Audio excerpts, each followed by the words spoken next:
Small Screen Star Wars is back. That's right. We're here to check in on just a little story you might have heard about. Oh, you know, Kathleen Kennedy, president of Lucasfilm, has been for 14 years since Disney bought Lucasfilm, stepping down, being replaced by Dave Filoni and Lynwen Brennan. Pretty big story. So we're going to talk about that in depth. We get into it. We talk through the press release. We talk through Kathleen Kennedy's deadline interview. Lots to kind of unpack here. And we also touch on a little bit the Super Bowl spot from Mandalorian and Grogu and kind of how weird it is and really just kind of take a look and step back at, you know, what's next for Lucasfilm, you know, after this change. So yeah, stay tuned for more and we'll be with you just after this.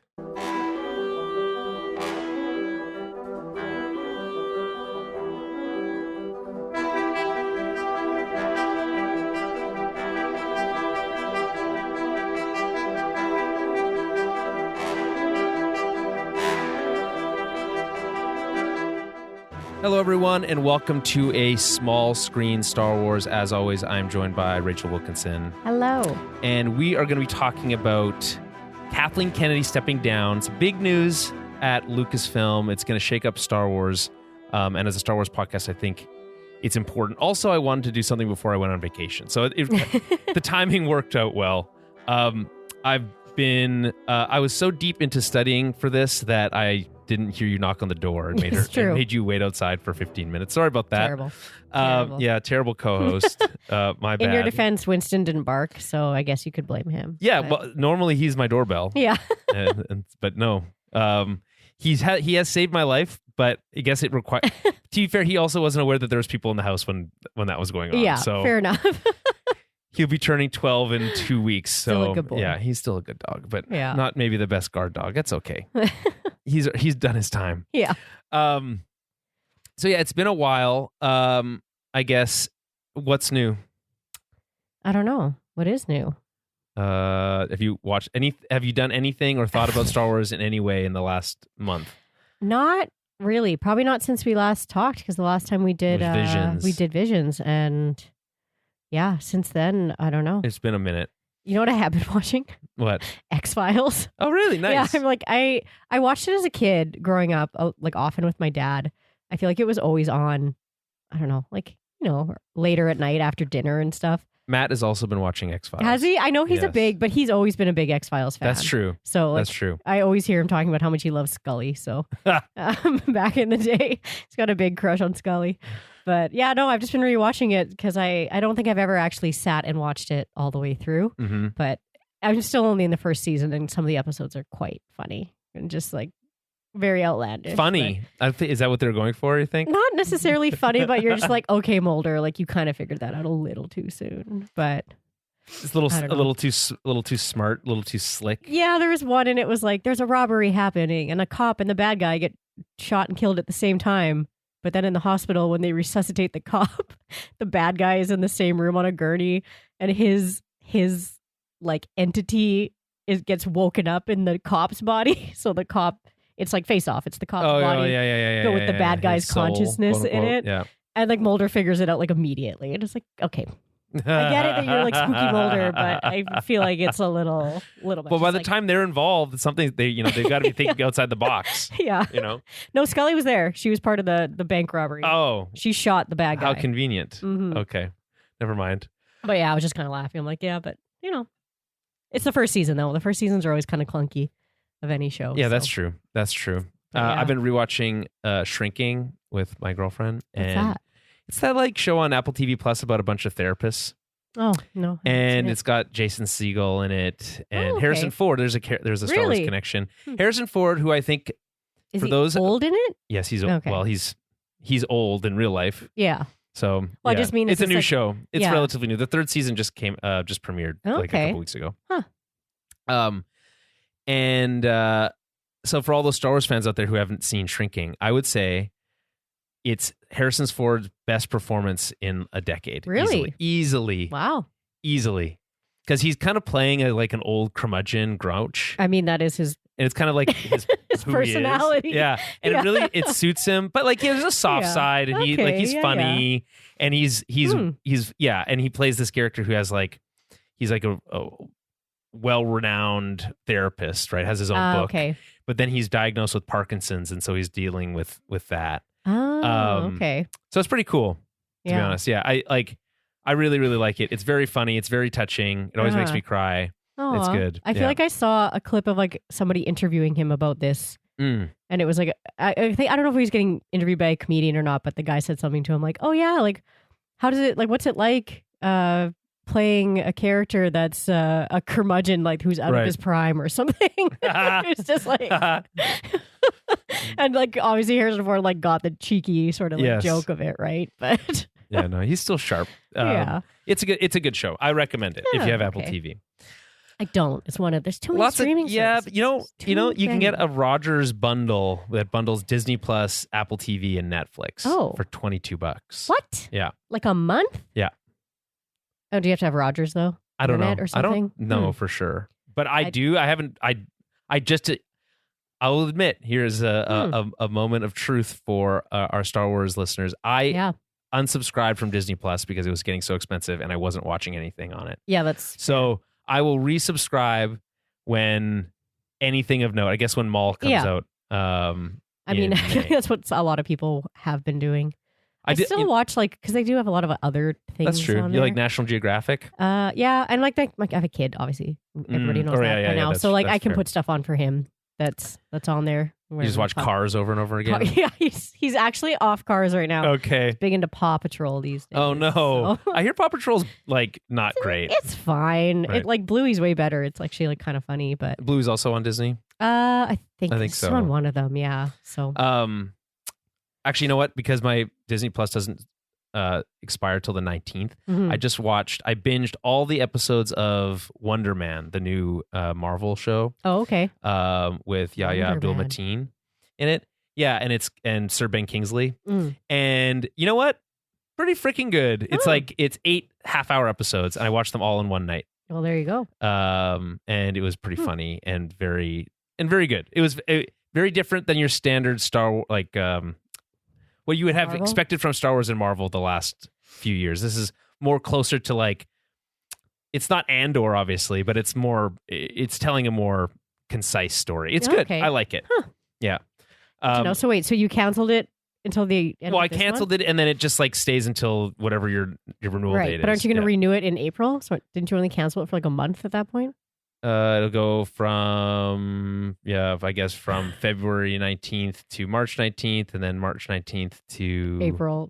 Whatever. Fair enough. Okay. Yeah. So that's 2 months. Yeah, that's fair. Give or take, whatever. It's like that saves me $50. Yeah. Basically. You're right. Yeah. Come on. Yeah. Come on, Disney. I need to look into this Rogers thing though. Yeah. For those Canadian listeners out there, there might be some sort of bundle in the States. I don't know. Yeah. They have much better everything. Their cell phone bills cost. I wouldn't say they have much better everything. I don't know if you noticed, but there's a lot of stuff that's not great. I mean, in terms of like paying for things like streaming things and cell phones. Yes, and their cell phone plans are cheaper. Although I work very hard to make sure I don't pay very much for my cell phone. I pay $30 a month, so give or take. Yeah, I don't know how you do that. I bought my phone outright. Ah, okay. Well, holy money bags. Well, to be fair, actually, my last company bought my phone. Oh, that's nice. And then I just got to keep it. So yeah, I'm getting a podcasting. Winston's got a big sniff. Yeah, a big snort from Winnie, who's going ham on his blanket. He has been going ham on his blanket the last few days. Okay, just a baby. He's just a cute baby who loves to suck on his blanket. Yeah. How hard is that? Too much to ask? It is not. Okay, let's talk about Kathleen Kennedy. Sure. So this is a little bit old, I guess. The story's a few weeks old, the 15th of January, so almost a month. That's technically a few weeks. That being said, we've been doing some regular podcasting. The TOB podcast has been doing some stuff with Matt, and I'll be going on vacation. So I wanted to talk about this before vacation back in March. But I went and I read the official Lucasfilm, StarWars.com, press release, as it were. And I read the, hold on, I think I can I should hide my bookmarks bar. Anyway, don't worry about that. I went and read this. It's very fluffy. And then I read the Deadline article about it, or Deadline interview about it, and the Hollywood Reporter article. So I've got lots of little snippets and bits, and then I got some outstanding questions, and then we'll just talk about it as we go here. But I guess before we get into it, do you have any like general thoughts about this change? I mean, I sort of feel like it was going to happen eventually. Like obviously she wasn't gonna lead the way forever, and just because of how all the not animosity, but the animosity of the loud ones. Yeah, she talks about that in the Deadline article. Okay, and I do think she underplays it. Because there's a lot of open questions, I would say. But sorry, continue. Well, just I'm just curious about it. If is this more her choice? Is it who's more higher up than her? I don't know, but in terms of this kind of stuff. But I do think that they probably feel like Dave Filoni is safer in terms of like appeasing the masses. I don't know. I think generally speaking, safe because he's been working with them is fair, and he's worked with George, and because he's a man. Well, sure, I guess, but they can't did say that there's not. But they did a small element of that. To appease the audiences, I guess. For some, they did promote. What's her name? Lynwen Brennan. Into the co-president role. So it's not just a no, I know a sausage it's fest. not. No, I know that, but I just mean I don't know. I think it will quiet some of the complainers, because they can't just blame it on her anymore, right? Well, I think what'll happen is they'll just pivot to something else. This has just been, it's been a lightning rod, and to be honestly, I think probably to Star Wars' benefit to some degree, because she gets to take all that heat, and then hopefully it doesn't kind of cast down onto the rest of the stuff. In some cases it kind of did, but I think generally speaking, she kind of acted as a buffer because she did take so much heat. And you know what? We'll talk about this as well. Yeah. She has to carry some stuff on her shoulders about some things that happened under her tenure. She was there for 14 years. Yeah. She made 5 movies, whatever, a handful of series. But she also didn't make a lot of stuff, right? Yeah. So we'll talk about that also. And she has some things that she did at that interview. And obviously the interview is always kind of like, are you getting the full story? You're probably not, but we'll at least hear things from her own. The questions are always vetted ahead of time. Yeah. Those kinds of things. Yeah, usually, yes. Yeah. There's I don't know, there's some interesting tidbits. We'll get to it. Of course, yeah. So here's the general gist of it. Lucasfilm announced today, this is the 15th of January, after 14 years of leading the studio, President Kathleen Kennedy is stepping down from her role and will return to full-time producing, including the studio's upcoming feature films, The Mandalorian and Grogu, and Star Wars Starfighter. Dave Filoni, who worked closely with creator George Lucas to build Lucasfilm Animation and worked on Star Wars The Clone Wars and helped launch Star Wars live-action series alongside Jon Favreau on The Mandalorian, will take on creative leadership of the company as president and chief creative officer, and Lynwen Brennan will serve as co-president. Dave had this to say, from Rey to Grogu, Kathy has overseen the greatest expansion in Star Wars storytelling on screen that we have ever seen. And that is true. Yeah. I mean, from a certain point of view, yes, that is true. I'm incredibly grateful to Kathy, George, Bob Iger, and Alan Bergman for their trust and opportunity to lead Lucasfilm in this new role. Doing a job I truly love. May the Force be with you. Talking about Kathy. Lynwen says this: Lucasfilm is a community of inspiring storytellers with a rebel spirit like no other, and I am honored to join Dave Filoni in leading us forward.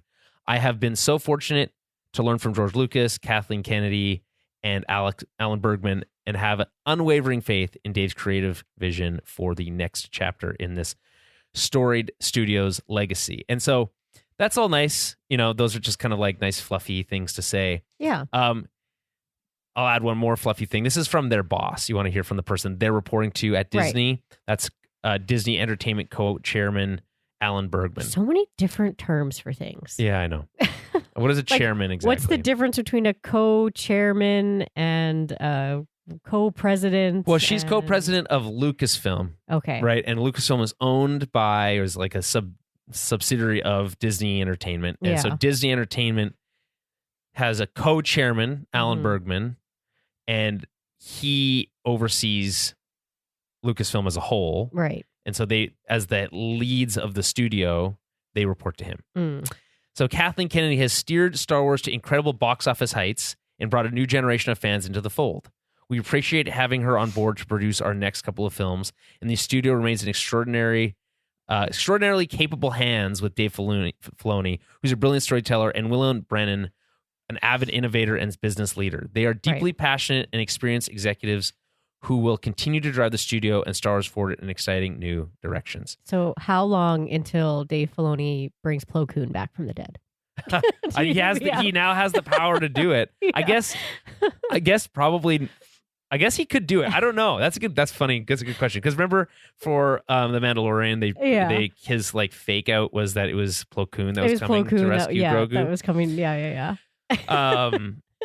But we did see him die in a fiery ball. I know. I thought he asked about bringing him back one time, and someone told him no. Whether it was George Lucas himself, he was like, no. Well, if George said it, he'd probably respect it. Yeah. But now that he's in charge, you never know. Yeah. I'm curious. So two things jump out at me about this statement from Alan Bergman. So one is that we appreciate her having her on board for our next couple of films. The implication here is that despite the fact that she's asked about it, by the way, in the Deadline interview, but also just generally she's like, I like making films. I want to make movies again. I want to get back to full-time producing. Yeah. The implication here is that it's really just these next two movies. Yeah, that's what I if she does, quote unquote, produce another Star Wars movie, it's probably not going to be for a while. Yeah. I can see why, the studio wants to distance itself from her now. Well, that and why she would want to distance herself too. Like if she's like, I want to go back to producing, it's like she probably doesn't want to just keep producing Star Wars stuff. She's like, I want to go do other things that, kind of get away from the spotlight and the flames and the fury, right? So like I would too. Like it's, sometimes in a job like that, you probably it gets exhausting and you're like, I just want to go do something fresh and new and something that's not that already doesn't have like this huge fan base of opinions, right? I 100%, and I respect that. Yeah. I do think that there's an element here that we should note also, which is that she was never going to be Lucasfilm president forever. So eventually the haters were always going to win. They're always like, see, she stepped down. There was like, they had a guaranteed victory at some point. No one stays in the roles forever. And she had planned for this transition starting 2 years ago, which I think is when we started hearing, we've been hearing rumors about Kathleen Kennedy being fired for like forever. Yeah. But I think things really started heating up about 2 years ago. And I think it's because of those conversations were starting to be had. Yeah. Yeah. So this is what Kathleen Kennedy had to say. When George Lucas asked me to take over Lucasfilm upon his retirement, I couldn't have imagined what lay ahead. It has been a true privilege to spend more than a decade working alongside the extraordinary talent at Lucasfilm. Their creativity and dedication have been an inspiration. I have been deeply proud of what we've accomplished together. I'm excited to continue developing films and television, with both longtime collaborators and fresh voices who represent the future of storytelling. Again, no real mention of Star Wars there and wanting to be involved really at all. There's not really much to say. We'll kind of get more to her thoughts when we get into her interview. But here's what her legacy is, quote unquote, and specifically laid out here by this article. She's run Lucasfilm since 2012 when Disney acquired the company, right? Since being named president of Lucasfilm, Kennedy has guided a new era of storytelling, expanding Star Wars and Indiana Jones while championing bold creative directions and exciting new voices. I don't know how much that's actually true, because have we really championed bold creative directions? Yes, to some degree, but also largely no. Is the and we'll get to that in terms of like my kind of burning questions on this stuff. But and yes, there has been exciting new voices, but again, there's also been a lot of old voices. So, of course, yeah. She oversaw the record-shattering release of Star Wars: The Force Awakens. They really like to talk about that a lot. The first in the new trilogy of billion-dollar Skywalker saga films. That's a bit of a tongue twister. This is not in this article, but I'll note it because it was in a different one. It also stands as the top-grossing movie of all time at the domestic box office with $936.6 million. Mm-hmm. So, top-grossing Star Wars movie? No, Star Wars. The top-grossing domestic box office film of all time is Star Wars: The Force Awakens. Wow. Which is better than Avatar, which does hold the record for global box office. Global, yeah. That's wild. Yeah, I know it is. Hard to imagine this. You think of that. That was like just over 10 years ago. Yeah. And now where the franchise is, it's very different. Mm-hmm. And that was also under her watch. We'll talk about that as well. She also did Rogue One, a Star Wars story, which grossed over $1 billion worldwide and led to the creation of the Emmy Award-winning Andor series. She also led Lucasfilm's foray into live-action Star Wars series, including 3 seasons of The Mandalorian, as well as Obi-Wan Kenobi, Ahsoka, and others. Does a lot of lifting here, alongside popular animated shows such as Star Wars: The Bad Batch and Star Wars Visions. Again, I feel like there's a lot of things that they could mention in this list that they choose not to. Right. I think just think about what they didn't say. Yeah. Kennedy is currently producing the feature films The Mandalorian and Grogu, and director Sean Levy's Star Wars Starfighter, set for release in 2026 and 2027, respectively. So, what do you think? Looking at that, this is what they like to say about her legacy. What does that make you? How does that make you feel? What do you think? I mean, there's lots of good things in there, right? Like, I do agree with, bold creative directions when you think of things like Andor and Rogue One, where they're telling kind of darker, sadder stories. Andor really feels like the exception that proves the rule, though. Yeah. Right? It's like that happened not, and yes, it's not fair to say in spite of Kathleen Kennedy. That's not fair because ultimately it happened because she had a good relationship with Tony Gilroy. Tony Gilroy was like, I don't know. I don't think I really want to do Star Wars. And she was like, well, let's talk about it anyway, and convinced him. So that, I think she does get credit for that to some degree. Right. But, and also for like how expensive it was and committing to finishing it. So that there's points for that. But like, I feel like it's also tough to be like, yeah, I get points for that, but also in the same breath not mention things like The Acolyte, which they canceled. Right. Right. So it's like, yeah, but again, I feel like that, like I've said before, that show got way more hate than it deserved. Right, but they're the ones, because those were cool stories and cool characters 100%. And like really neat storylines and stuff, and it just got fucking squashed. Yes, but Lucasfilm chose to they did be reactionary. Yes. As opposed to stand by, their guns on that. So and Mandalorian has its flaws in the later seasons, but that first season was incredible too. No, again, so she has some wins for sure. There are so many good things that it's tough for me to kind of focus on any of the negativity. But the big things is obviously the new, not the new saga, but the sequels. And all the fucking flip-flopping of directors and stuff like that.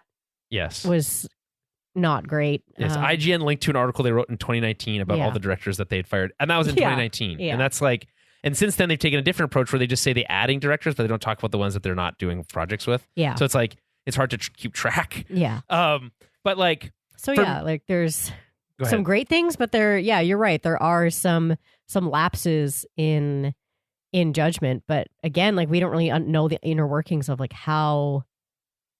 what the trickle down effect is, right? From her job as, what was she said? President, co-president, president. Yeah. President. Yeah. And the higher ups from there. Like, is it just her decision to scrap something, or is that coming from? Well, that's the thing. We'll never know. You'll never know, answer. Right? So, or is that someone else telling her like, nope, there's too much, scrap it. Right. So we never really know those inner workings of how that affects. Yeah, but I think as a leader, though, you should back up your things you believe in. Exactly. You should fight for things that you believe in.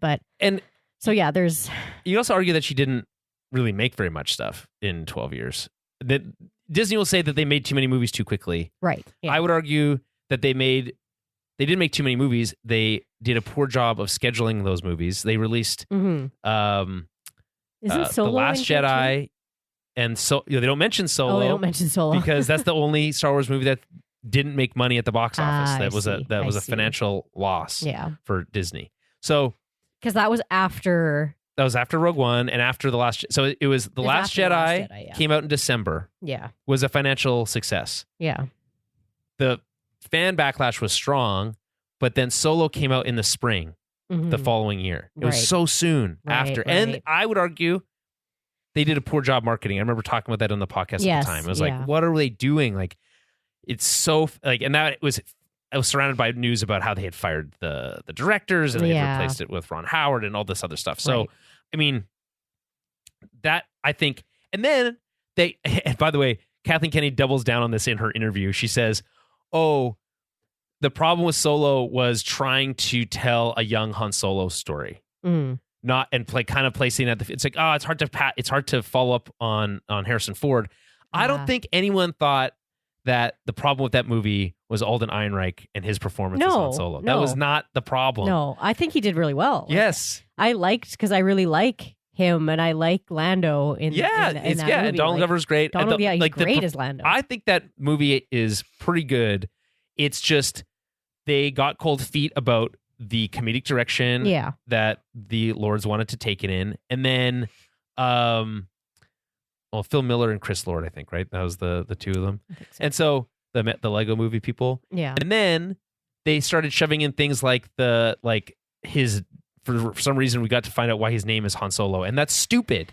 And no one wanted that, and that's why people had strong, passionate reactions. Yeah, to it. there were things that, And it came out too soon after the last movie, and they didn't. So it's like that was just poor management. And then the reaction to that management was to slow the horses. It was after Solo. It was Rise of Skywalker, like 2 years later, and then nothing. Yeah, and it's been nothing for a while. Yeah, and so.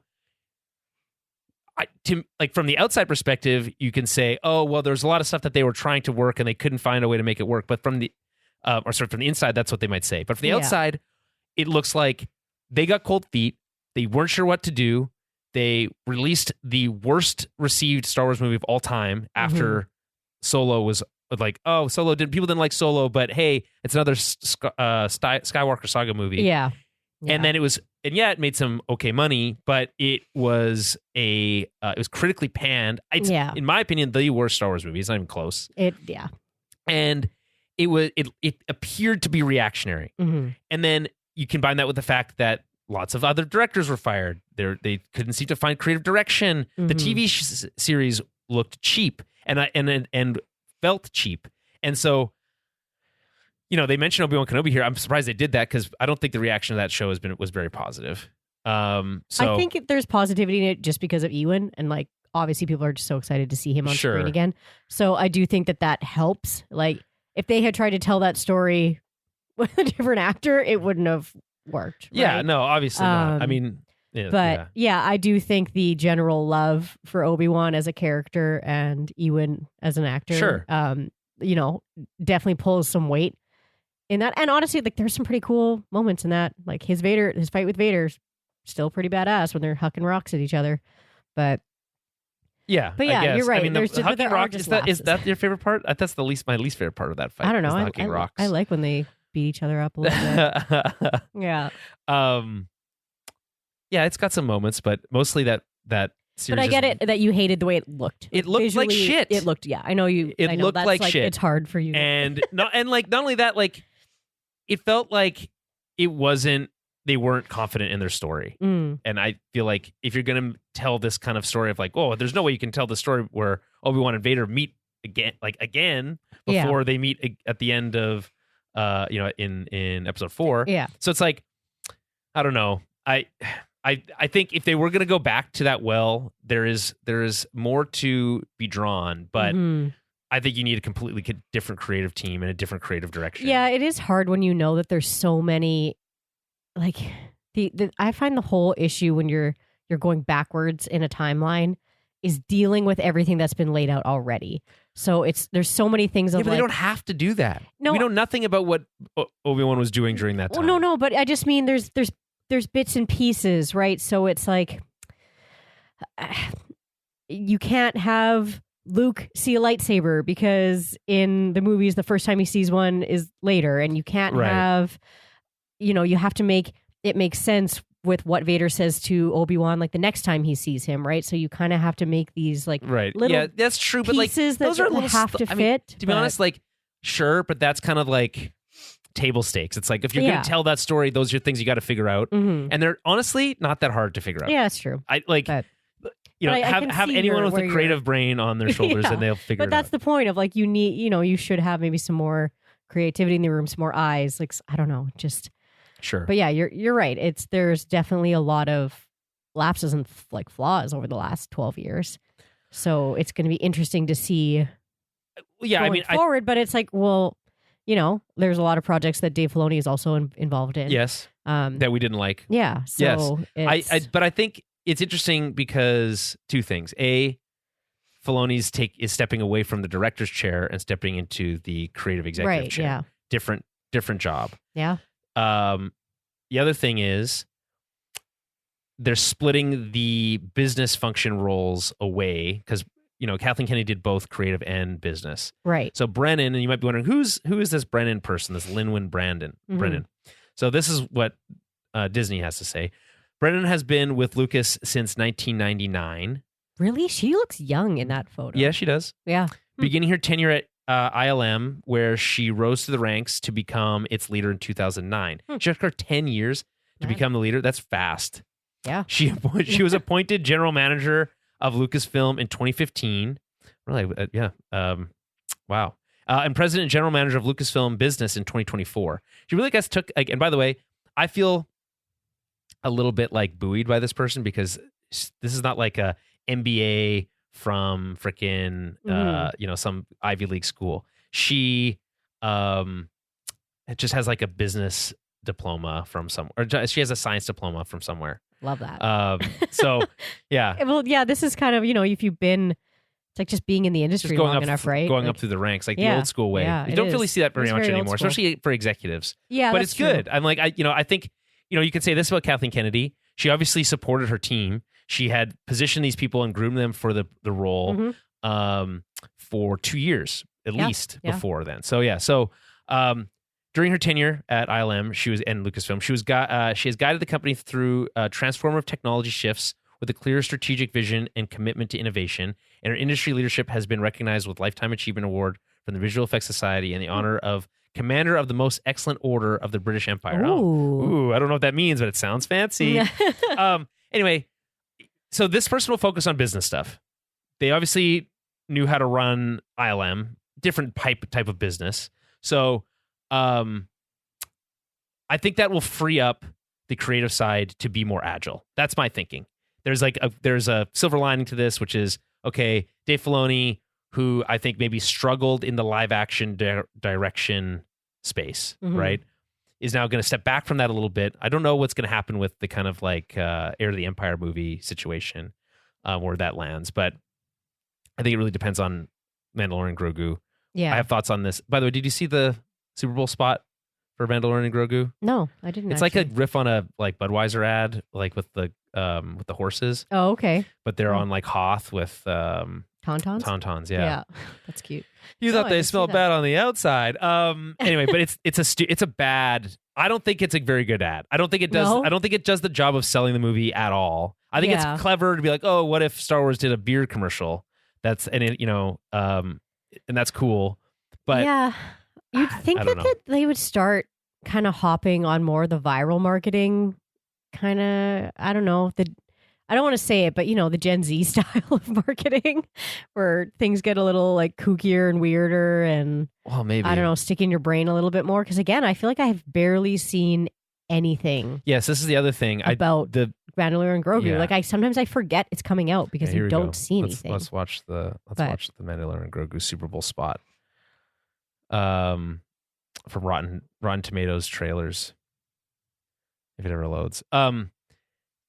We'll come back to that, but I just think in general, I mean, maybe we haven't talked enough. Okay, here it's happening. It's happening now. Sometimes we choose our path. Other times, the path chooses us. Through it all, we keep pushing forward, driven by a deeper purpose, guided by an unseen force. The journey never gets any easier. The bond just gets harder to break. This is the way. Only in theaters and IMAX May 22nd. It says nothing about the movie at all. It's just generic, like, beer commercial dialogue. Yeah. And with Mando and Grogu riding it, they don't even do anything interesting. Yeah. Like, to me, it's like if you're trying to sell an action movie, and you literally have your main characters sitting for 30 seconds. Yeah. That's embarrassing. I feel like it's even a stretch to, like, I wouldn't even have caught that was supposed to be a riff on a Budweiser thing without you telling me that ahead of time. Well, yeah, because it's not like they don't go all the way. They don't they don't drink anything. Because I would have said, it was like, oh, that looks like a Coca-Cola ad. Or well, like yeah, a it's like in Pepsi that same ad or something. But yeah, I guess what you're saying, it's like the Super Bowl commercial product ad or whatever. Hey, Travis Mitchell in the chat. Hey, good to see you. Yeah. Yeah, we're just talking about the Super Bowl spot and how disappointing it was. So to me, speaking of like, okay, so we are now going to deal with the remnants of Kathleen Kennedy's decisions, because obviously there's a time delay. It's not like she stepped down and now everything that she was involved with isn't happening. No. She was heavily involved in the making of this movie and in the next one for next year, the Starfighter. And I guess what we'll see is, are we going to see a drastic change after these movies? Are these movies going to be well received? I'm extremely skeptical about how well Mandalorian and Grogu is going to be received. I think the title is bad and confusing. B, that the marketing has been poor. Obviously, we have time until this movie comes out, but it's in theaters in May, and that's what, 3 months. Yeah, I sure could use an injection of life, in my opinion. Yeah. And then, like, I guess Starfighter's further out, so it's hard to say, but it's like, okay, so this movie doesn't do well.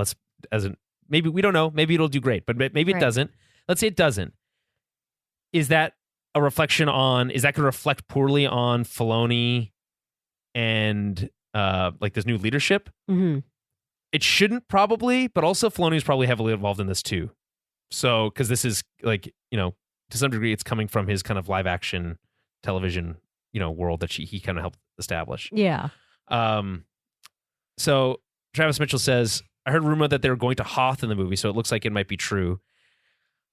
As fan service as it would be, I wouldn't mind one of the armed Wampa returning. The one-armed Wampa. One-armed. So what did my microphone boom arm got in the way of me reading this. I wouldn't mind the one-armed Wampa returning being calmed by Grogu. Yeah, I mean, it's been a long time. How long do Wampas live? I don't know. Guess we could find out. I know, right, Travis, that is 100% fan servicey. Yeah. It'd be interesting if they, like... I mean, why are they going back to Hoth anyway, though? Maybe there's something at the old base that was left behind. I guess there is an old base there. That makes sense. But yeah, I get kind of... It's funny what you say about the title. The title feels like a placeholder. Yeah, just stuck. Totally. But it's like, okay, like they're going for that, like, serials, like... Yeah. Superman and his amazing friends, or Spider-Man Batman and Robin. Yeah, exactly. That kind of thing. Yeah.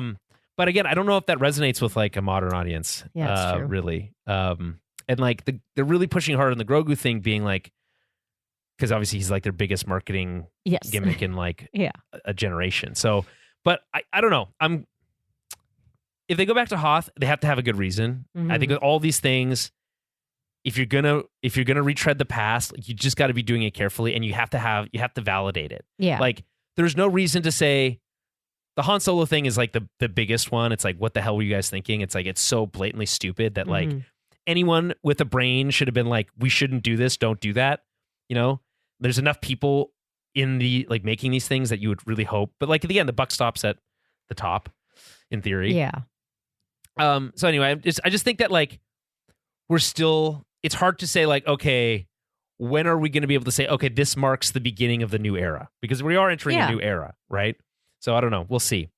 Okay, so we talked about who Lynwen Brennan is. I guess we could just briefly talk. I mean, I think most people know who Dave Filoni is, but Yeah, he was obviously, at but- Lucasfilm 2005, played a pivotal role in shaping the creative direction. He worked closely with George Lucas on the Clone Wars. He then Star Wars Rebels, The Mandalorian. He directed lots of the Ahsoka. A big part of that, right? Yeah. Ahsoka's his brainchild, is his favorite, right? Refuses to kill that character. And so, and teamed up with Jon Favreau for Mandalorian and Grogu. So it was heavily involved in those things. But again, it's going to take this kind of like step back and be kind of like the Sherpa. And I think honestly, as someone who works so closely with Dave, with George, I feel like that's the sweet spot. Yeah. I like when Filoni directs in animation. I have not really liked anything he's directed very much really in live action, to be honest. It doesn't feel his stuff in live action feels stagnant. Like there's not enough, like they're stuck and it doesn't have enough energy, And I know maybe part of that is like shooting a lot on the volume. Right. But I don't know. I would just like to put it in the hands of really good filmmakers, let them tell good stories. Yes. That's what I hope. Okay. Let's move on to the Hollywood Reporter article that covers this. They brought us some interesting things. Kennedy's exit closes out one Star Wars era and launches a new one, with the elevation of Filoni and Brennan posing many questions with few answers yet revealed. We just kind of talked about that. Mm-hmm. One thing is certain: after a period of relative inactivity, as the Kennedy succession was settled, Lucasfilm could see development go into hyperdrive under the new leadership.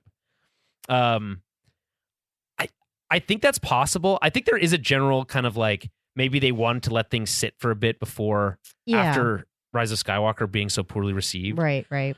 But to me, that just strikes of cowardice. Mm-hmm. Yeah.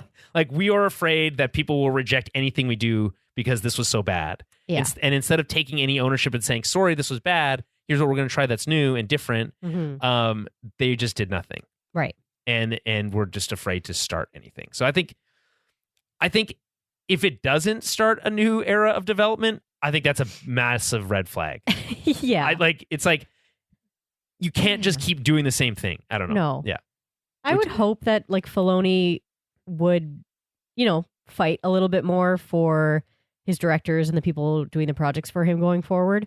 And he also has such a good insight on things, on what works and what doesn't, and he's done so many things that do work. So hopefully he can, relay that insight if he does see things that are going a little awry in a production. Here's a question that some people have been posing on the internet. We like Dave Filoni for his encyclopedic knowledge. They called it arcane knowledge. Arcane knowledge. Because it's innate, I guess. Okay. Some would call that autism. His arcane knowledge of Star Wars. Mm. But do you think that maybe that works for us, but not for the general audience? Like, do you think it's off-putting for regular people to be like, I don't know this backstory, I don't care about this or that?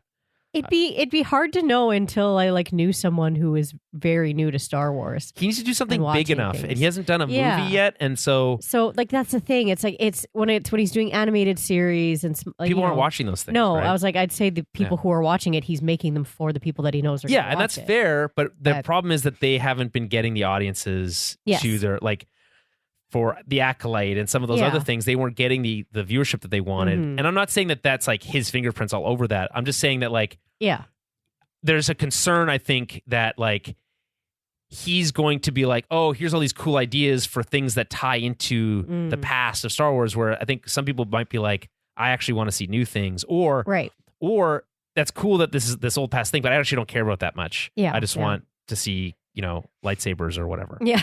So I mean, I do feel like when you have a fan base that is so large in terms of Star Wars, I don't know, when you're making something and you're wanting to add these kind of Easter eggs or these really cool references, I don't know. I don't see an issue with making that kind of for the super fans when you know there are so many of them, as opposed to not doing it and just trying to appease like the new fans that you're not even sure are going to exist. Sure. But they did see new people being brought into Star Wars with things like The Mandalorian, because there were people that was the only.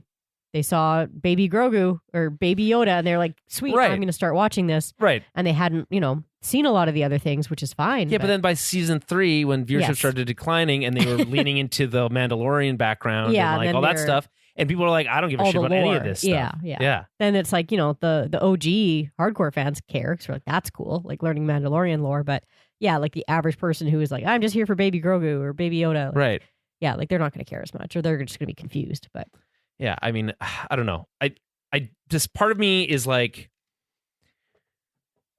thinking that he's able to recognize that and be like yeah, have the self-awareness to Yeah. be like, no, I still need to, there's cool ideas that can lead to very cool projects, but they don't absolutely. you don't have to get down into the nitty-gritty of like No. the this or that lore element that might turn people Yeah. off. And I do just feel like as I I watched all kinds of different types of movies and things that I like, right? But there are entire groupings of fan bases that like I wouldn't necessarily try to like jump in and go see a movie if I wasn't familiar. Like say, for Sure. example, like Star Trek. Like I've never been like a huge Trekkie. So if they came out with a new Star Trek movie, you would not go see it. It would depend. Like I would need to be. My first question is always like, do I need to go watch? Generally things to speaking, with see Star this? Trek, no, because Yeah. it's like what I'm just using that new as an what new example, adventure but- through the stars are they gonna tell you? Yeah. There's lore stuff, and it's like that's more for like the people who know it. Yeah. I think Star Trek especially, I think, is good.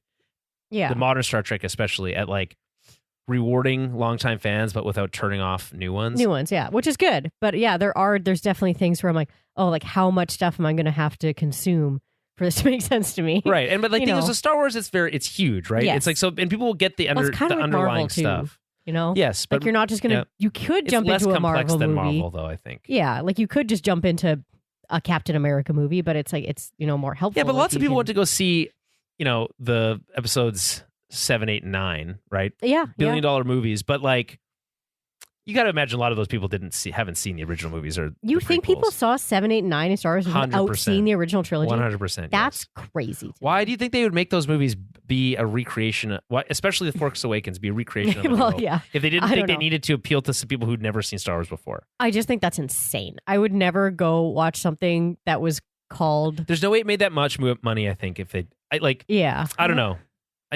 If I know something is episode 7, 8, and 9, I'm not just gonna not go watch 1 to 6 because that's absurd in my mind. Yes, well, yes, because you like movies, and whereas like a lot of people are just like, Yeah. I just like. Like people are like, oh, I know Darth Vader and I know he's Luke Skywalker's dad. Like I guess there are people that have just that basis. Yeah, but, well, that's it's there's enough cultural like osmosis of Star Wars that I think Mhm. it kind of does a lot of the work. Okay, so here's what Hollywood Reporter also has to say. Observers point out. I love this, by the way. Observers. Who are those people? Could be Yeah, anyone. what observers? Yeah, I'm an observer. Trolls on the internet? I'm an observer. Podcasters? Well, I mean, this is Hollywood Reporter. It's unlikely it's just trolls on the internet. But observers point out that under Filoni and Brennan, the franchise could see a continuation of many of the practices and priorities set forth under Kennedy. We just talked about that, but that's probably a transitionary period. Yeah. After all, both have been at Lucasfilm for years and are part of the institution. Like, yeah, it's not going to be completely different. No. But it does have to be different Yes. because what they were doing is not working anymore. Yeah. That's just a fact. Other observers, point out that the company stepped back from announcing projects, both feature and TV, last year as Kennedy negotiated her exit and a search for a successor took place. That was actually 2 years ago. For all the intents and purposes, the company was spinning its wheels. Now these sources say Lucasfilm can move ahead with full force as it seeks to recapture the excitement and creativity of a more civilized age. More civilized That's a age. good. Yeah, it is. They've Hollywood Reporter likes to put puns in all the time. They're not always very good. I didn't think the hyperdrive one was very good here. No, that was kind of just. But and the first paragraph has she's not going to a galaxy far, far away. She's just making Yeah. Anyway, so they continue. It was not smooth sailing under Kennedy. Mhm. Kennedy fired filmmakers Phil Lord and Chris Miller as directors of Solo, replacing them with Ron Howard mid-production. The film became the Star Wars movie to lose money in the theatrical run. During the production of Rogue One, she sidelined director Gareth Edwards with Tony Gilroy brought in to overhaul the movie. And while that movie engendered plenty of sky is falling narratives, it proved to be a savvy move as the movie became a major critical and financial hit, and later led to Gilroy's critically acclaimed and adored Emmy-winning Disney Plus prequel series Andor. So again, mixed track record, but I think what ended up happening over time was they became paralyzed in their decision making. Right. Yeah. So it's like, hey, they made these moves in the middle of the movies, and some didn't work out, sure, but then they stopped making decisions altogether. And I think that's like the cardinal sin. I'm always so curious about what a film looked like before a director change midway. Apparently. Like, I'm so curious. Like, I'd be so curious to like read a script of a movie. A lot of time you can go read those scripts. Yeah. Okay. Because I have like, what did it look like before, Ron Howard took over? Rogue Solo? One apparently has a completely different third act. That's wild. After in that, and I think with Solo, I don't know as well, because obviously it hasn't been talked about as much. But yeah. I mean, like obviously Ron Howard's a little bit more of like a comedic guy. Well, right? yes so, and like, no, but more... also he's a very like, I feel like he's a very journeyman director. Kind of like paint by numbers in some degrees. Okay. And like, so I think he came in as a fixer to say, hey, you've got these bones, sort them out, and then kind of finish it off. And so there's a lot of the bones of like the comedy are still in there, but then they kind of, it's not as consistent. I think that hurts the movie. That, and again, the timing. It's all about timing, and that movie came out at a terrible time, and then they learned the wrong.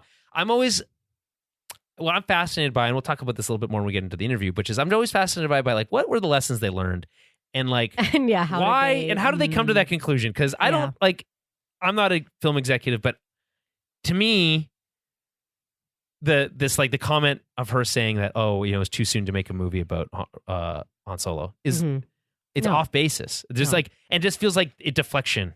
Yeah. Ultimately. Yeah. So, okay. They continue. Following Rise of Skywalker, which received a mixed response, which is very generous, Disney put Star Wars movies on pause, with CEO Bob Iger acknowledging it produced too many movies too quickly. We talked about that. That's not the case. That's not what happened. Over the past decade, Lucasfilm, because they went 2 years between Solo, basically 2 years, because it was spring of whatever it was, and then a year, and then that following Christmas. This is another confusing thing for me, because there's a CEO and a co-chair. I'm like, so the co-chair is Bob Iger. The coach. Oh, so he's above the co-chair. So Bob Iger is above that. Yeah. Gotcha. Yeah. Okay, so they've been not true. Over the past decade, Lucasfilm went through stops and starts as it promised movies that failed to materialize, including projects from Game of Thrones creators David Benioff and D.B. Weiss, Last Jedi filmmaker Rian Johnson, and Taika Waititi. A movie starring Daisy Ridley has been stuck in development since it was announced in 2023. Right. So again, we've talked about this. We don't need to beat a dead horse, but there's just been lots of that. While the movie side of Star Wars faltered after Rise of Skywalker, and this is obviously close to our heart, small screen Star Wars being the name of our show. Yeah. Kennedy's decision to bring in Favreau to create and launch the first live-action Star Wars TV series proved to be a win beyond anyone's expectations. Yes, agreed. The Mandalorian was a huge success. The Mandalorian shot Baby Yoda into popular culture, and the initial seasons not only restored Star Wars' golden stature, but also became the flagship show for Disney Plus when it launched in late 2019. When we also launched in late 2019, just to be clear. The series that followed, however, had mixed results. With one, the 2024 show The Acolyte, being outright rejected by a certain faction of the sometimes intemperate fan base. I love the way that's right. That word. I looked up, so you know what intemperate means? It's just like ill-tempered, basically. Yeah. Being outright rejected by a certain faction. Yes. Of the sometimes intemperate fan base. Andor, on the opposite end of the spectrum, showed Star Wars could be used to tell stories with political themes. It's always been telling stories with political themes. I know. Come on, people. That's not. It just did it in a different way. It went over some dummies' heads, I guess. Okay. Keep Star Wars politics out of my movie that says war is in the title, but whatever. Yeah. It became a showcase for its actors and ended its run with 5 Emmys and 22 nominations. Overall, Star Wars series under Kennedy have landed 85 Emmy noms. Coming up will be a second season of Ahsoka and the animated Maul Shadow Lord series. Ahsoka has a lot of has to fix a lot of stuff. I think it wasn't well received necessarily as well as it received as it could have been. Well, interesting to see how that happens. Maul Shadow Lord, it's been a long time since Lucasfilm Animation's done anything, and this first season seems short. So there's big question marks here, in my opinion. Any thoughts? Anything else you want to say about the TV side? No, I don't think so. The new leadership arrives with its own set of questions. Filoni is known for his intimate and arcane franchise knowledge, which served him well in animation, but less so in live action. Season 3 of The Mandalorian and Season 1 of Ahsoka dealt with intricate facets of inter-clan rivalry and Jedi witches that were perhaps... No, they weren't Jedi witches. Yeah. But it's okay. That's okay. But this is a sign that it's not being understood. Right? Yeah, okay. Jedi witches. That were perhaps too in the weeds for casual viewers. He also... was also set to make his live-action feature directorial debut with a movie that combined characters from these series, but the movie was put on the back burner, and Favreau's The Mandalorian and Grogu is now opening this spring. This week, in a prophetic move, and this is a little bit separate, Disneyland announced that a pivot at Star Wars Land. It will phase out characters and storylines created during the Kennedy run, right, such as Kylo Ren, and bring back Darth Vader and other Lucas creations. Yeah. Because I heard, they're just doing a swap from the sequels to the originals. The originals, which I don't know.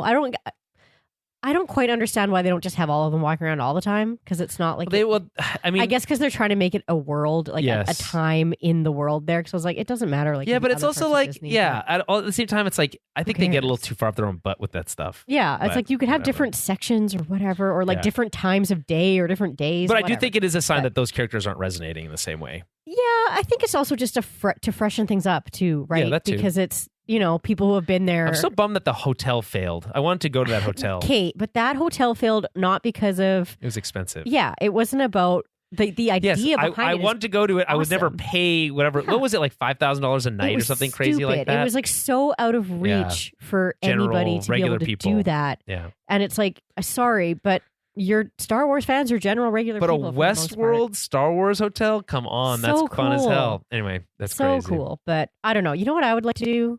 A Star Wars cruise ship. I would be all over that. Oh, yeah, that makes so much sense. And it could be super immersive and that would be fun. They do other Disney cruises. Why not a Star Wars cruise? But it's mostly for adults, so you can just get drunk. It would never be mostly for adults. Yeah, although maybe they'd do a couple weeks a year that would be like that. Yeah, that's true. I mean, they always have kids programs at the whatever at those things anyway. But yeah, that's true. But that would be fun, being on the boat and then there's stormtroopers walking around, and I don't know. I think that would be fun. I mean, yeah, it would be. Yeah. I would have a great time. That is a cruise that I would go on. Okay, let's pivot to the interview, because now we can hear more about her and some kind of reflections on some of these points that have been raised. So here we go. Let's see here. Deadline. I got the deadline art thing up here. Let's go through this kind of slowly. I'll just pull some. These are a couple quotes I just pulled right off the top. This is her talking generally. 2 years ago, I went to Bob and Alan to figure out what the transition plan would be, and I made the recommendation that it be Dave and Lynwen, the latter of whom has been running the business alongside me. So, it's been her right-hand man. I want to do more movies, and I want the opportunity to get back to the kind of eclectic group of movies that way I used to. My love is making movies. I just love making things. Yeah. So, again... Anyone's going to say that. No one's going to say, I'm stepping down because I sucked and I didn't, whatever. And again, I'm not saying she completely sucked, but there's a lot of deflecting here. And sure. So we'll see that. Okay. That's what you're going to say when you're kind of split from a company, right? You're just going to be I loved my time here, but I'm getting the fuck out. Yeah. No, to go fair. Do other things, right? So let's see. But try and save your ass so you can get more jobs when you leave. So. Well, she could retire today and never need another penny. So there's that. That's true. Wonder what that's like. Also, the question, you just wrapped the 6th film in the Star Wars universe. That's also not true. This is the 6th film under her watch, which was Starfighter. So, and that's not even necessarily true. They wrapped up filming on that. I didn't realize they were fully not done. Recently. This is just very recently.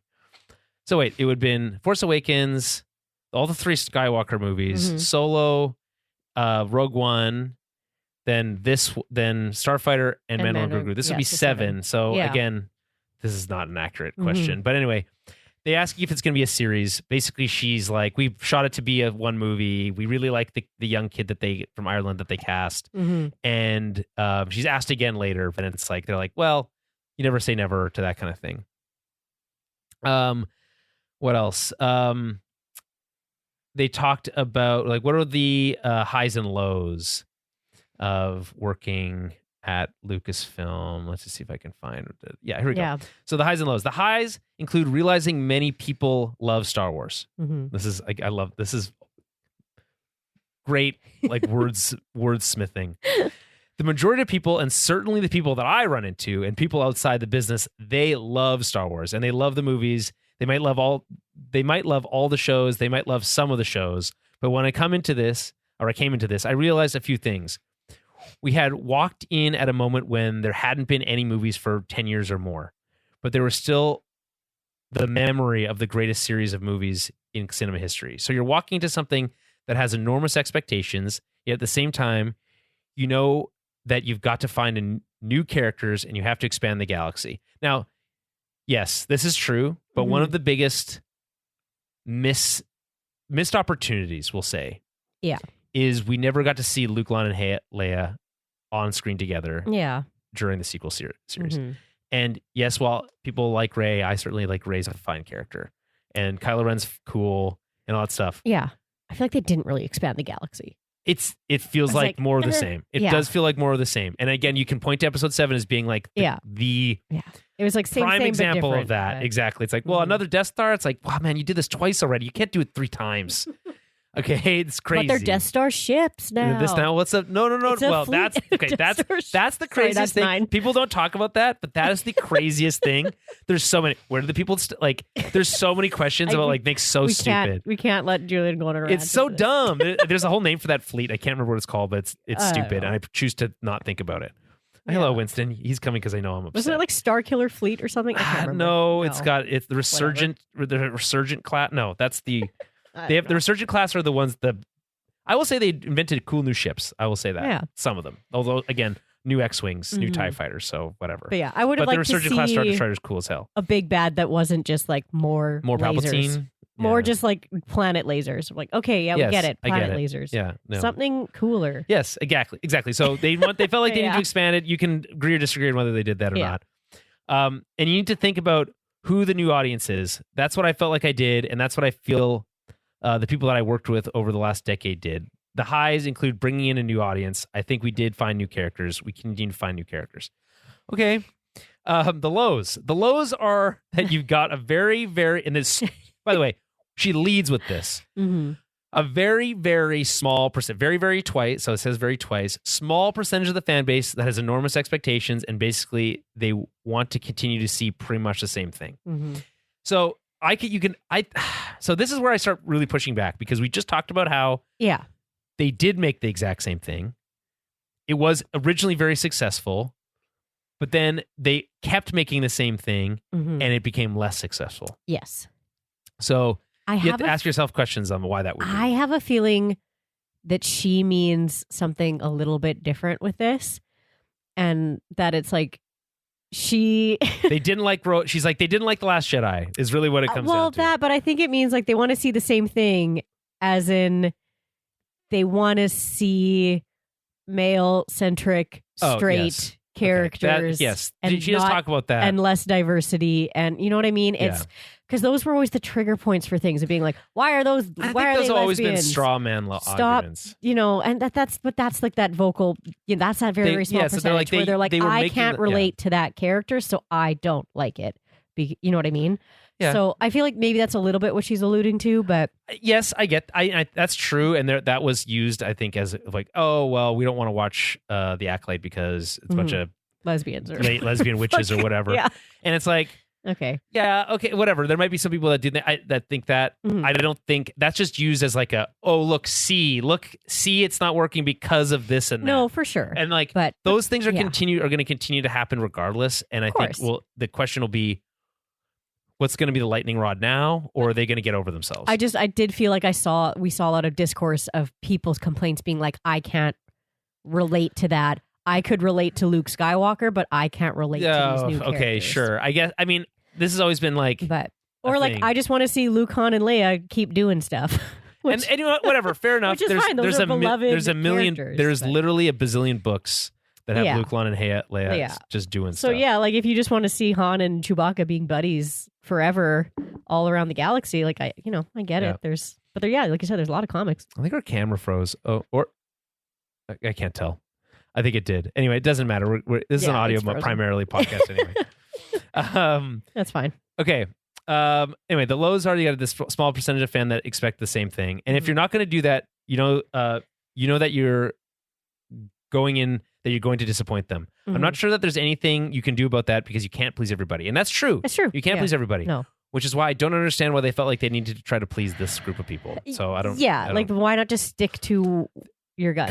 It comes back to this reactionary response to The Last Jedi, where this is the inflection point where for some reason The Last Jedi was so widely hated, and there's really like no reason for that, in my opinion. And then instead of sticking by your guns and saying we can't please everybody, they said, well, we really do want to please most people, so we're gonna go back to JJ, flip-flop, who notoriously can't end things. He's really this is well known, and that led to even more failure. So it's and also a little bit no hate to him, but it's so hard to end something when it's not your story. He also didn't have a plan. This is another problem. Like it's just like I don't know. If anything, they should have just brought in a third person. Yes, that's what they. Well, they originally did have a third person. Yeah, and then, I don't know. Like we've talked. Yeah, we beat this to death. Yeah, but it's that there's so many flaws with those things. But again, that's a lot of that like. The wishy-washy being like, oh, people are mad, change this. And again, it's like they can deny all they that. want that's what they did. Yeah, but my eyes don't lie to me. No. I was seeing it with my own two eyes. I would love to see Dave Filoni bring back some kind of story with like the stranger. Yeah, because that character was so cool. As much as people want to hate on Acolyte, that character was and that's the best. Cool. That's the best lightsaber combat you've seen since the prequels. He was so cool, and I loved the old Japanese kind of like influences of the fighting styles it was neat. Yes. But in general, the stranger was a very cool the story. wuxia style, you're on the crouching tiger, hidden dragon exactly. kind of stuff, right? So it was very neat. I would love to see him bring that back. Why did that it seems like a natural connection. It's like obviously they have the Force. Why wouldn't they look like that? Yeah, it'd be cool. I've always said, why can't Jedi fly? It's better than the super speed that we see for a split second in episode. What was it? Right. Episode 1. That's episode 1. We never see again. Never see the super speed again. So it could have solved a lot of problems just with the super speed. It was all about the jumping and never about the speed. Yeah. We always forget about the speed. All you can do is try to tell good stories and try to stick to the essence of what George created. Yeah, okay, fair enough. I just don't believe that they stuck to that vision. He embedded incredible values in Star Wars and what it has to say, and that's true. The whole idea of hope and fun and entertainment in what he's done over all these years. That's what I tried to preserve, and I wouldn't do that any differently, and I wouldn't change anything that we've done over the years. Bullshit. Everyone says that. I never have regrets. It's okay to admit that you made a mistake. I understand why some people may like certain things more than others, but that's not going to change the way I decide to do certain things and why I decided to work with the people that we worked with. I think everybody that came into the Star Wars space, they love Star Wars. That was the first and foremost important. You want to have people coming to Star Wars, and you want to have new people coming into Star Wars, and wanted to tell stories, and wanted to make movies, and wanted to create television shows that you respect and care about. So I think this is the underlining part, which is like I think they created a culture where creators were like, do I want to work for Star Wars? Yeah. And I think she had to be like, well, if we can't get creators to work for Star Wars, it's going to be hard for us to make good stuff. And so I think she had to try to protect that, and I don't know how well she did that. Yeah, if no one wants to touch it, it's But it's funny that they say, I think everybody that came into Star Wars space loves Star Wars, because Tony Gilroy is true. Well, except for Tony Gilroy. Yeah, because I was like, he didn't really with the exception of him. I was like, everybody was like, I don't know. He just you could almost argue that it's like maybe you need more of those people. Yeah.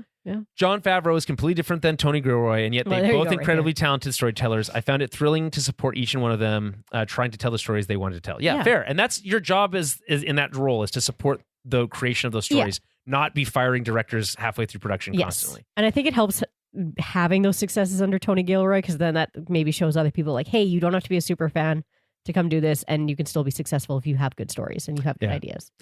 That's what I think I do well, and that's what I do. What I like to do and want to continue to do, and hopefully that took Star Wars into next step. We'll see in the long run, but it feels like it did, and I feel like we expanded the universe. We brought new audiences in. I think that's the most difficult thing to do with franchises in general, but especially with something like Star Wars, where George created something that became a part of everybody's childhood. Every single filmmaker that walks in and wants to work on Star Wars, the first thing they say to me, the thing I hear most is, let me tell you about when I went to see Star Wars for the first time with my dad. Yeah. So, again, I think she understands this, but I think this was like, how do I word salad this a bit? Yeah, and I think it's like, you can kind of read between the lines there. Mhm. Let's see. There's another part here that you're going to want to see. Okay. Let's get to what fans are eager to know. The progress on films and series by filmmakers who have committed to putting it in that 3 to 5 years of work. She says that, by the way, that earlier, that takes about 3 to 5 years to make a movie. And sometimes hard to commit people to working on Star Wars for 3 to 5 years. Right, yeah. So she states like Rian Johnson, James Mangold, Simon Kinberg, Taika Waititi, where are all these projects at? So she says, I've got to tread a bit carefully here. Jim, she calls him Jim. Jim Mangold and Bo Willimon wrote an incredible script, but is definitely breaking the mold, and it's on hold. Okay, So great. what script is That's that? the First Jedi script. Oh, that's cool. Yeah. Taika has turned in a script that I think is hilarious and great. Mhm. It's just it's not just my decision, especially when I've got a foot out the door. Mhm. Donald Glover has turned in a script. I love how this, by the way, Yeah. it's not my decision. So she's not really saying anything here, but it's the decision is that they're not moving forward with it right now. Mhm. Donald Glover has turned in a script. And as you have heard, Steve Soderbergh and Adam Driver turned in a script written by cool. Scott Burns. It was great. But all these stories, by the way, they said that they rejected. Okay. The Donald Glover thing is they don't know. We don't know where that stands. Mhm. It might be turned into a show, might be turned into a movie. They don't know. He's very creative. I like him. Yeah, but you also need to lock him down if you want to make a movie with him. That's true. Yeah. Anything is possible if somebody's willing to take a risk. Interesting. Okay. So she thinks So those, some of those are a Disney's risk. not willing to take a risk, is really what yeah. you're saying. I remember when I came into the job, the first thing Bob Iger said to me was, be bold. Okay. I've always liked that and the first thing that they made was a movie that was completely a rehash of the first movie. Super bold, guys. Mhm. I've always liked that because I think you have to be bold and you have to be willing to take risks with people and with ideas. Again, it's like your actions speak differently. Yeah. There are some other things that they did take risks on, and you could argue that that bet didn't pay off. But I think there's like extenuating circumstances about like a legacy of Mhm. declining interest due to these kind of like missteps early Yeah. on. Otherwise, you are just doing the same thing. Right now, we're in an era where companies are so risk averse, and I get it. I hear all the conversations. They've got Wall Street to please, and I get it. But I also believe that that's what contributes to things disappearing ultimately. I just think you have to take those chances. Mhm. Again, it's like, I hear the things that you're hearing, but I'm not going to answer that question. Everything I just reeled off to you is taking a bit of a chance because none of these filmmakers are just walking in trying to do same old, same old. I'm excited by that, but the studio's nervous about that. Okay. And that's the kind of where it sits at the moment. So yeah, I mean, like this, to me, this is like a huge line. I'm excited by new ideas, Mhm. but the studio is Studio's nervous about it. yeah. Well, you are the studio. But you were the studio. is she? But so who's the studio? Well, then? it's what I'm saying. So like when you're Yeah. saying it's the studio's nervous about it, who is that? What Yeah. does that represent? Is that the larger creative yeah. force at Lucasfilm together saying, ooh, we're nervous to take chances? And why would that be? Like you have to like back up a step and say, okay, if you're nervous to take chances, why? Yeah. What led to the place where you feel like you can't make decisions, like take creative risks anymore? Yeah, exactly. Which obviously leads to this great next question about Rian Johnson. That's But go ahead. no, it's just so interesting to me about how much time and effort it would take to write a script. And like maybe for these super like funny, intelligent, creative people, maybe it doesn't take that long to write a script. But I would assume writing a script takes a long time. And that it's just wild to me that you have these actors and creators that are putting in this effort to create these scripts and they might not even go anywhere. I'm impressed by that. It's not just like pitching an idea. They're showing you an entire written script. And I don't know how you can't make more of a decision on something like that when the whole thing's sitting in front of you. But yeah, I guess I would need more insight into the writer's process on that. But I don't know. I don't know, because these people are submitting these scripts and then they're being decided on to move forward. I don't know. Okay. What about Rian Johnson returning? So once he made the Netflix, this is crazy because for a couple reasons, I'll get into it. So I'll just read it. Once he made the Netflix deal and went off to start doing the Knives Out films, that has occupied a huge amount of his time. And so for fairness, Rian Johnson said that is true. We have not. He's been committed to those movies. That's the other thing that happens here. After Sean and I started talking about Star Wars, Stranger Things kicks in, and he was completely consumed for that for a while. That's what happened with Ryan. Okay, sure enough. But if you had locked him up sooner, you might not have done that. So there's that. Yeah. And then there's this part. And then I do believe he got spooked by the online negativity. Rian Johnson came out and denied that. He said that's not true. I've never been spooked by that. Oh, okay. He does not. He just basically called her a liar. Okay. I think Ryan made one of the best Star Wars movies. I agree. He's a brilliant filmmaker, and he got spooked. No, he didn't. You got spooked. Yeah. You got spooked. Speak for your don't put these words in his mouth. Speak for yourself. Yeah. You got spooked. Spooked, the studio got spooked. This is the rough part. When people come into this space, I have every filmmaker and actor say to me, "What's going to happen?" They're a little scared. I think they're just scared. So, are you going to fire me? Well, I don't that think they're too. Well, I mean, about creating. Maybe they're spooked about some of the backlash. Yeah, that's fine. but, There has been some of that. Yeah. But I just think that this is such a mischaracterization, and I think what I would like to see, if you're talking about change, what I'd like to see is a world where, they are committed to their convictions, and they're not going to be back down from online hate. Yeah. So she continues here a bit. She says, I'm honest, especially with the women that come into this space because they're unfairly targeted. And that's also true. I don't try to sugarcoat it. I emphasize that it's a very small group of people with a loud megaphone. I truly do not believe that it's a majority of the fan base. And I think we're also in this weird world where bots can affect things. We have to develop a tough skin. That is exactly right. You have to, because you don't have it now. You do have to develop it. You didn't really have it because you let them get to you. That's what you have to do. You can't make it go away. Yeah. All you can do is put your heads down and do the work and believe that you're doing the best you can, telling the best stories we can. And if somebody gets really nervous about it and doesn't want to do it, I say then don't do it because I can't tell you this won't happen. So I don't know. And they talk about the Simon Kingberg stuff. He's working on it. Are there other Star Wars films or spinoffs fans will never forgive me for overlooking? We've talked about the new trilogy and then the things that you've mentioned. Mangold is really on the back burner, as is Soderbergh's. I think the ones by Taika and Donald are still somewhat alive. It's going to really be up to the new team to figure out.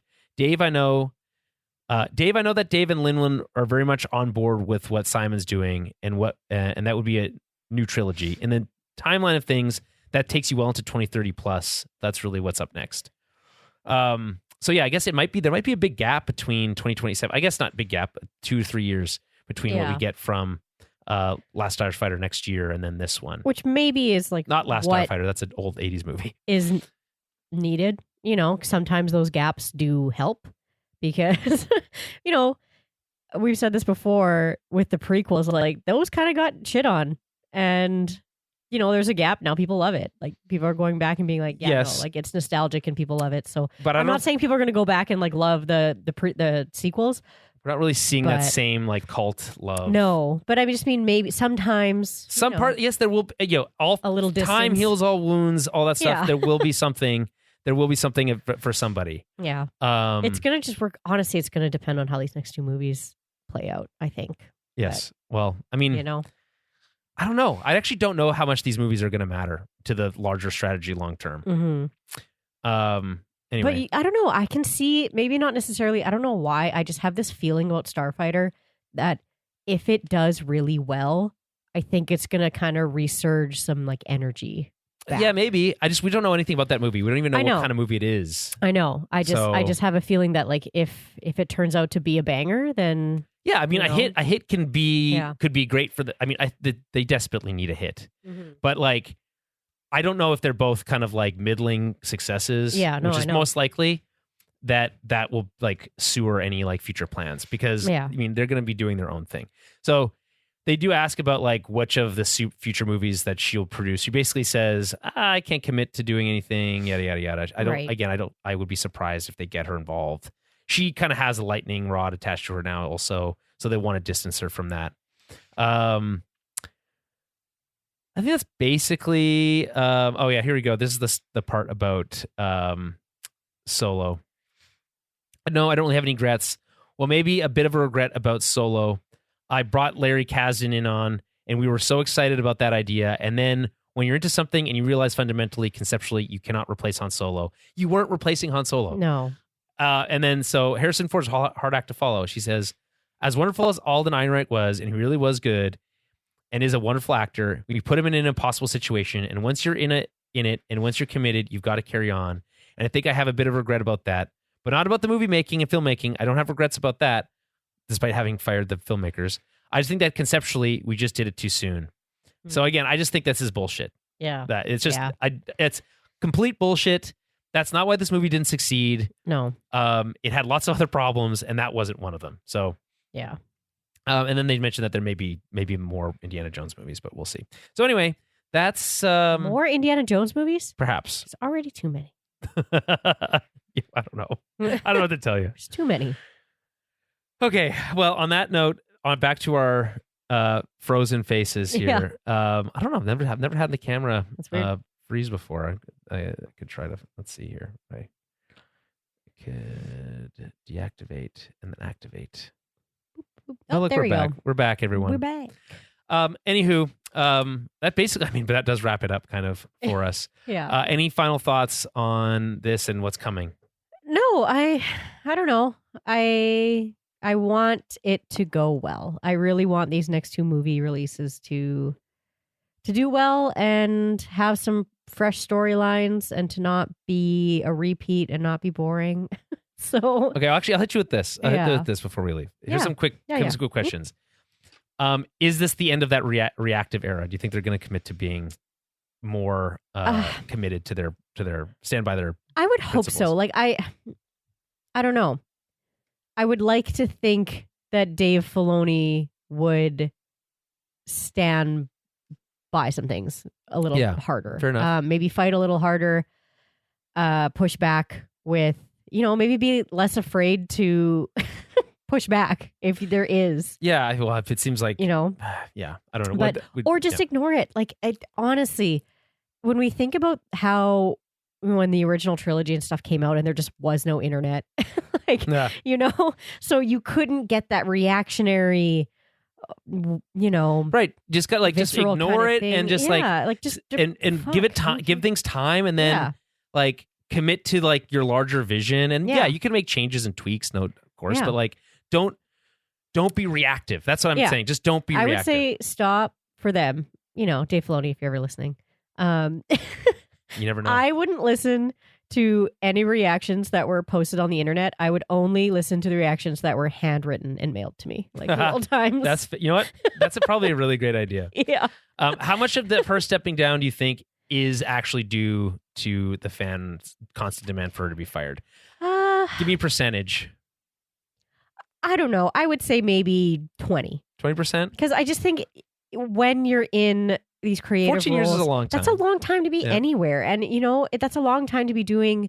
Especially for someone who was a producer and then took in a more executive role. Yeah, that's a long time to be executive over one franchise, right? So you might just get bored and you want to do other things and you want to have the freedom to do other things. I would go as high as 40%.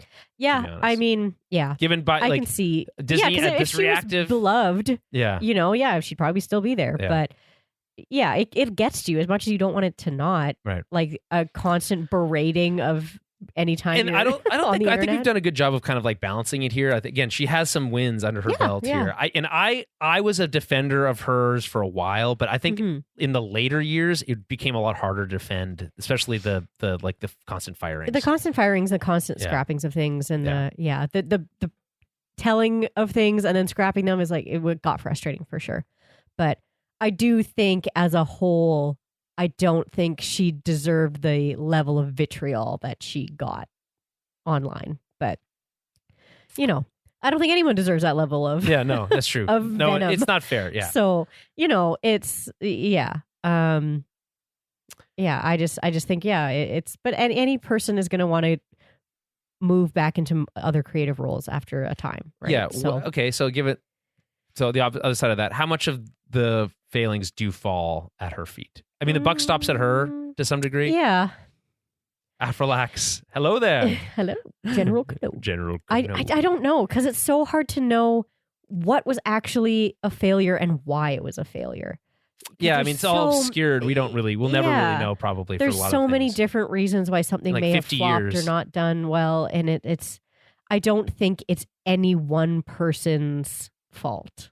Yeah, I don't know. I do Yeah. think I do get the impression that there was some Disney meddling and that Yes, she I think so, maybe too. was not as firm Yeah. in her, or is not able to 'Cause be, that's the not able thing. to be like, okay. She's like, I think she just kind of had to go with it. Mhm. There was some, Disney went through leadership changes. They went from Yeah. Bob Iger to Bob Chapek to back to Bob Iger. Mhm. And that, I think, affected them. They were Yeah. putting it, that was during the era of the Obi-Wan Kenobi, and they were putting out cheap shit. Yeah. There's So- a trickle down effect of Yeah. like that's your money, right? So Yeah. you're, I'm sure when they're trying to pitch projects and things, and then people are like, no, make it cheaper. It's like you can only do so much if your boss isn't giving you the money to create this the kind of things you want to create. But It's a kind of a trick question. It's like, Yeah. it's to some degree, all of it falls at her feet because she was the boss. mhm. On the other hand, it takes a lot of people to make these, so Yeah. there's probably a lot of places where people could have made better decisions. Yes, yeah, Is Filoni ready for this?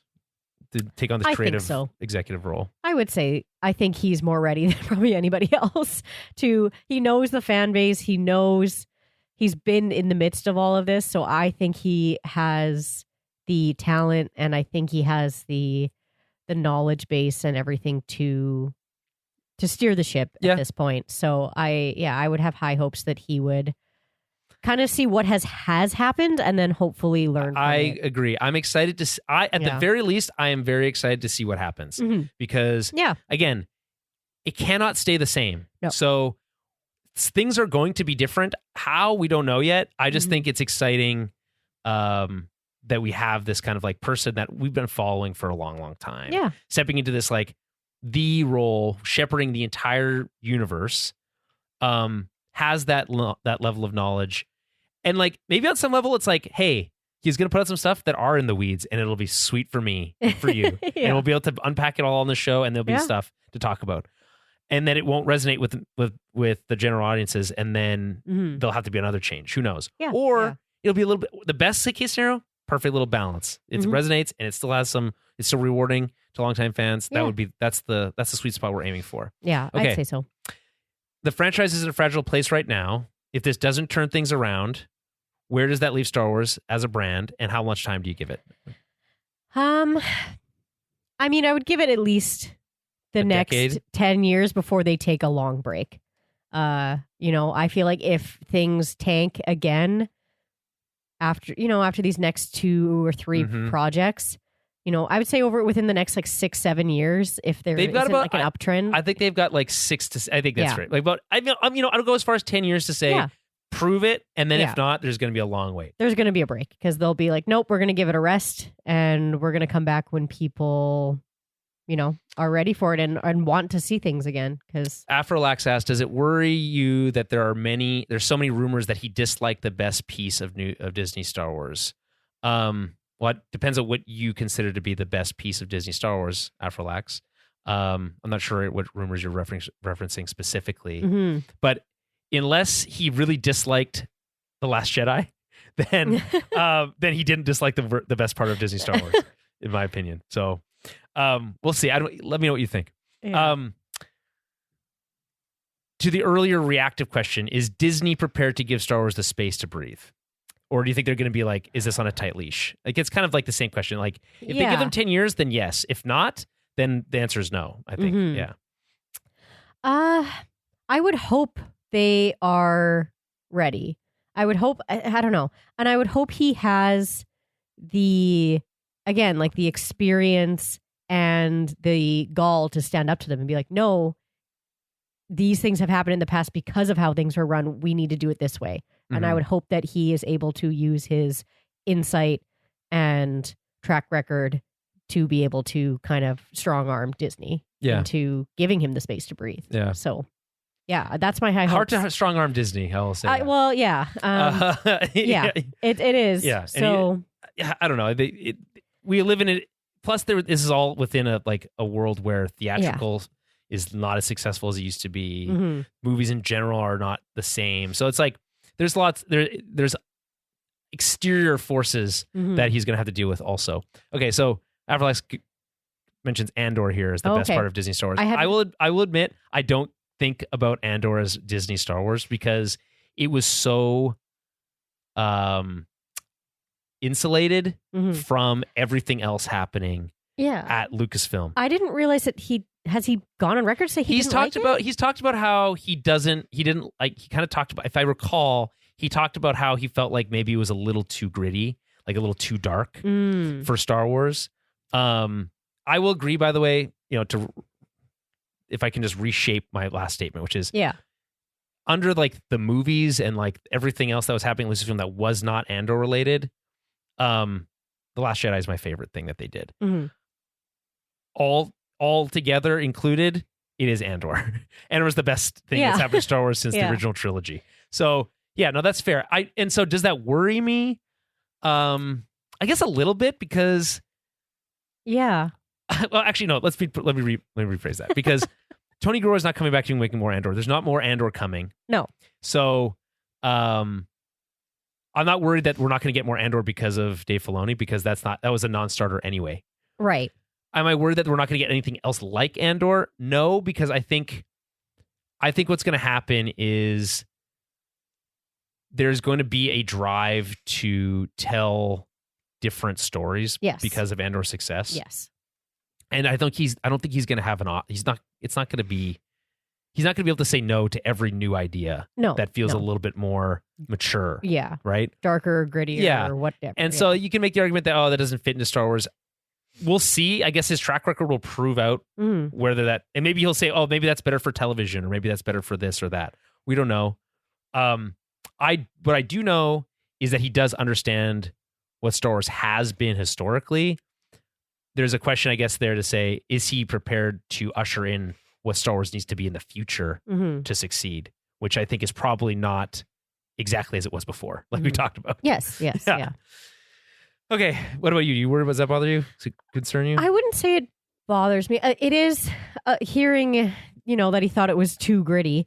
Is like, you would hope that he would see the success of it and the love for it and be like, okay, like people want that. So I think he's a smart enough person to take that into account and be like, it may not be for his kind of projects that he likes to work on. How many primetime Emmys does he want, I guess? But there are other creators who probably do want to work on those things. And like, right. it's not like he's directing and producing all the new projects. Exactly. Right. So exactly. If he was the sole only producer for anything going forward. Yes, but he's going to be making, he is like going to be making a lot of executive decisions. Of course, about but I do think he would choices. still make room for other stories that have different. That's fair. Different vibes to them. Okay, well, I think we've completely wrung this dry. There's nothing left to say here. Time will tell, like ultimately on this stuff. Yeah. It's exciting to see what can possibly come of this. I mean, to be honest, to some degree, that's like there's not more else to go except for up. Yeah. Because we're in a lull here, Star Wars wise. So a little bit, but we've been there before, and I'm sure the franchise will survive. I'll be going on vacation again. I mentioned this at the top of the show, starting this Friday through till middle of March. There's really nothing on the Star Wars calendar over that time anyway. Yeah. But just mention that there won't be any new shows on this show or the main feed, the TOB feed. But if you want to listen to any of the most recent stuff we did or want to help support the show, including listening to the review that Matt and I did for Boogie Nights. Oh, you did Boogie Nights? Yes. Very weird movie. Have you seen Boogie Nights before? I had not seen it You've before. never seen it? I didn't even know what it was about. What? Yeah. How did you not even know what it was about? I just gone through life not knowing about movies about pornos. That's wild. Yeah. Isn't that one of Mark Wahlberg's like... It's a breakout role. I was like, how did you not? Yeah, it is like a... Yeah, that's a movie. Yep, it's certainly a movie. That's so funny. That's such a Matt pick. Yeah. I think I picked it. Mm-hmm. because I was on my list for a long time and I've never seen it. Yeah. We wanted to see something we never seen before. Yeah. So anyway, that's exclusive to the Patreon. You can go over to patreon.com/TowerBabbleCast. That's where you'll find that. Plus lots of other movies. We have years worth of backlogs of those that you can listen to if you subscribe. It just becomes more valuable, really, if you think about it as it goes. And then we'll be back with another TOB episode, Tower of Babel episode in March. What movie are we doing? You're going to ask for March. We're doing Slapshot. Oh, which is classic. Yeah. So Boogie Nights set in 1977. Slapshot came out in 1977. Yeah. So we're going to see kind of how that, the Chiefs. We're going to see how that movie holds up. To be honest, I have seen it like probably, 10 years ago. And it didn't really hold up that 10 years ago. So in the world of heated rivalry. I was going to say, is this the world of heated rivalry? I don't know. I don't know. How can it compare? There's sure there'll still be some funny moments for sure. But, tis the hockey season, and especially with Winter Olympics on. Yeah, it makes some sense. Very, very on point with that. Yeah. Okay. Well, it's always good to chat Star Wars. Always exciting. Change is in the air. Spring is around the corner. There's a new movie coming out. Only 3 months. It's hard to imagine. It's only 3 months. I know we're called Small Screen Star Wars, but we will be covering the movie. Mm-hmm. So stay tuned for that. Yeah. It's just weird because the last movie that came out that we were doing was we only covered one movie, and it was The Rise of Skywalker, and that was a bummer because that movie sucked ass. So I guess it'll be interesting to see if this one is any good. It's certainly here for a redemption. Yeah. If anything, Star Wars is in need of a mad redemption arc right now. All right. Well, on that note, may the Force be with you, and we'll be back probably most likely in May. But if we do something before then, it's only because something really big has happened. Yeah. Okay. Later.